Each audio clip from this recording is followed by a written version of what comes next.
Cavan qızam, istəsəm açıq-saçıq da geyinə bilərəm.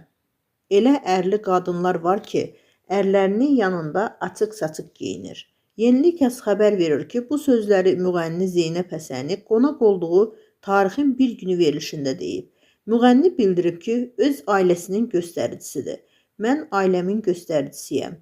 Mən necə özümü təqdim eləyirəmsə, mənim ailəmi də elə tanıyacaqlar. Mən özümə görə özümü qoruyuram. Nə istəsəm edərəm. Subay qızam. Amma mən bunu etmirəm. Mənim atam istəmərəm məhləyə utanaraq çıxsın. Çünki mənim atam var və mən həyatımı onun üçün yaşayıram. Mənim qardaşlarım var. Qardaşımın 45 yaşı var. Az yaşı yoxdur.